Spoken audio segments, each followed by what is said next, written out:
court of law in Nigeria. That's what the law says. Anybody standing in trial or coming to try me is a terrorist. That's what their law says. Section what mean? As simple as that. Section 2, subsection 3F of Terrorism Prevention and Prohibition Act. That's what it says. Any court considered to try me is committed an act of terrorism. Yes. Very clear. You cannot violate a treaty that Nigeria entered into and then come to try that very person is not done anywhere in the world. So you must be aware of that. Yes. So that is why there is all these ridiculous delays. That is what Supreme Court said. I did not jump in. My home was invaded. They came to kill me and I survived. They came to Kenya to kidnap me, brought me back to this country and seeking to try me, which the law says cannot happen.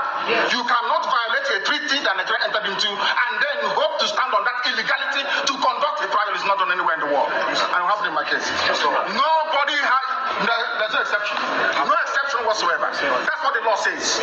Section 12 of the Constitution, what does it say? Any treaty ratified by Nigeria becomes law. It's law. You cannot change it. It doesn't matter what they do. All these shenanigans is just pure rubbish. You never stand. Not with me. And they're doing it because I'm in DSS. That's why if I said no idiots can try this rubbish, and they know it very well. They know it very well. And I suspect that some people in government are complicit. They are making money with insecurity. They are making money with it. They know now the can is outside. In 2 minutes, this nonsense will stop. Who is the idiot? Who is the bagger? That will speak when I'm talking. Who is the fool? Who is the idiot? I ask. That I give an order in the east, and any idiot will counter it. Who is the bastard? I'm asking you. Nobody can. Sir, are you a... I'm on the camera. No. Who is the idiot?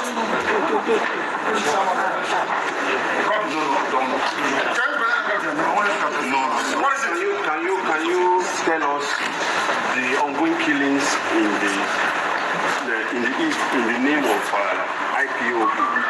What is your stand on that?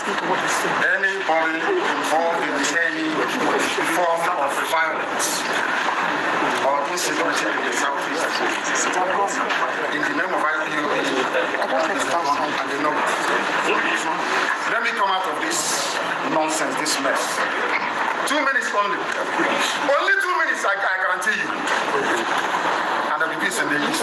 Not just south. Everywhere in the east, if not the dancer.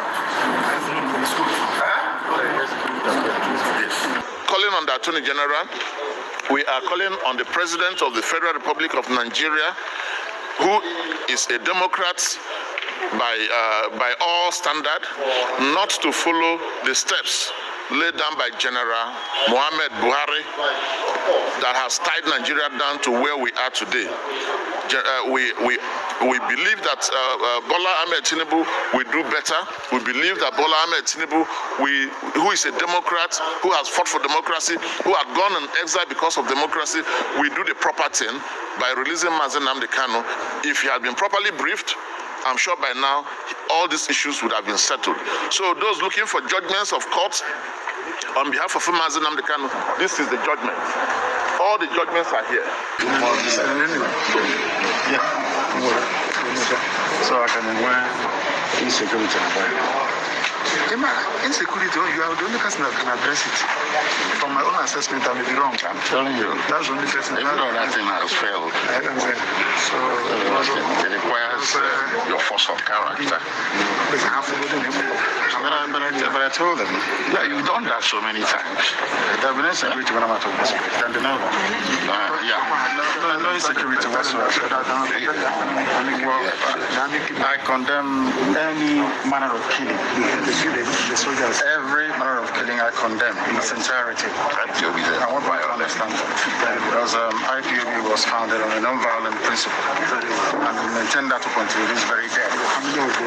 And everything, of course. And some of these soldiers, we are told, are also our people. Yes. And the family is now in mourning. Yes. So all the making of young widows is condemned in its entirety. I don't want it. I don't want anybody to die. Yes. We are fighting for freedom, then how can we fight for death at the same time? It's not possible. We want people to be free. That's what we're fighting for. Nothing more. We've suffered a lot in Africa. I don't know if you know that. Africans have suffered from slavery in Arabia to slavery in Europe to slavery in America.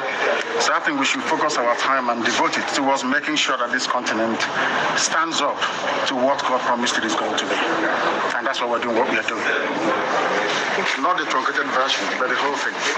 It's very important that you cover everything.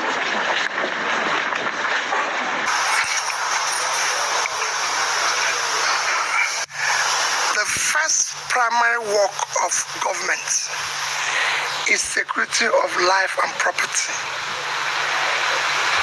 It is the foundation in which people can actually live in a nation, because nobody can stay in an insecure place. And it is worrisome what is happening in Nigeria, waking up every day with killings, kidnappings, abductions, and everywhere, which has now made Nigeria one of the most insecure places on the surface of the earth. In fact, it's leading to a failed nation. And that requires an urgent attention of everybody. In the Southeast in particular, again, that is the same situation. As I thank the government for their effort, there's need to do more by all leaders to ensure that we tackle this menace. In the Southeast, I urge the various governments, remember, as I said, while thanking them, to come together as a family. There's need for the governors of the Southeast to work as a family to be able to tackle that. I'm saying that from the little experience I had when we were there. It is important. And even checking the harsh economic conditions now, even in development and economic agenda, I want to see the Southeast governors work closely more as one, because they can do. And I believe they know each other, they can interact. We want to see them come together. We want to see them bring this entire zone together. And I'm preaching the same thing of other zones. While the federal government has far that overshadows everybody, the various lands should come together. In the Southeast in particular, it is very urgent. I'm again saying from my little experience, in which they can call meetings, even meetings at times of those of us who were there before, to come together and interact about a common purpose. This is very important. Yes.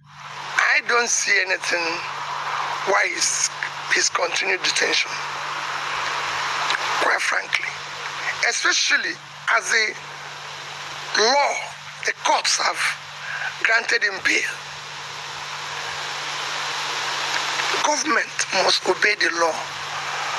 Rule of law is an intrinsic asset that we must cherish and live with. And I've said I'm going to discuss with every agitator. And I use the same opportunity to play to government to ensure that all those who are in similar conditions are released and discussed with.